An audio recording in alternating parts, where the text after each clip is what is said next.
J'ai affiché le thème, je pense, cet après-midi. Je suis de plaît, d'accord, je reprends le thème, je l'ai dit. Voilà, bientôt le thème, y aura-t-il une guerre?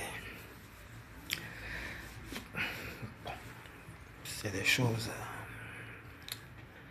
Un prophète n'a pas pour mission de...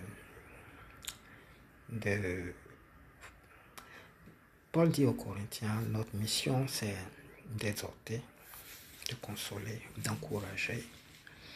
Le monde a assez de problèmes pour que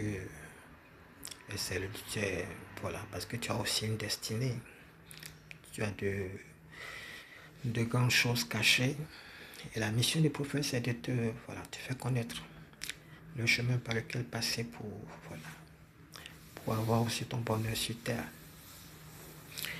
Que Dieu te bénisse.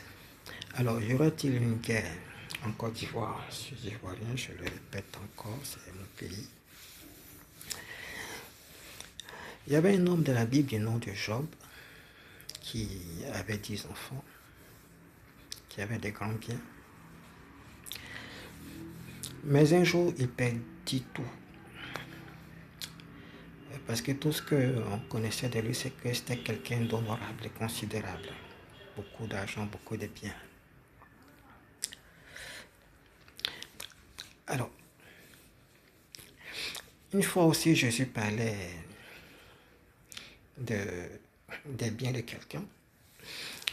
Et il dit, pour aller dérober les biens d'un homme fort, il faut d'abord pouvoir le lier. Donc,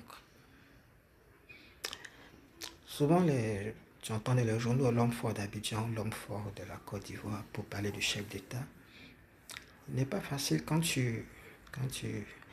ce n'est pas possible même. Sinon, ce n'est pas aisé. Tu vois que le pays est dirigé. Nous, on a vécu l'époque de Soro Guillaume. Excusez-moi de ne pas mettre les indicatifs parce qu'on a vécu cette époque estudiantine. Blé Goûté, il y avait des descentes policières sur le campus. Parfois, tu finis tes cours, grève des taxis, grève des bus. Mais tu vois pas que ces choses ont diminué. C'est parce qu'il y a un homme fort. Voilà, le président Alassane Ouattara. C'est pour te dire que la guerre, là, il va l'éviter. Rassure-toi. Quand un pays est dirigé, on le sait. Donc rassure-toi, les élections vont se passer. La main forte qu'il a sur le pays, il va encore l'exercer. Et puis, voilà, quand il a le pouvoir, il faut l'exercer. Il ne faut pas jouer. Et puis, voilà, le pays va continuer d'être dirigé. Que Dieu te bénisse, que Dieu te fasse du bien.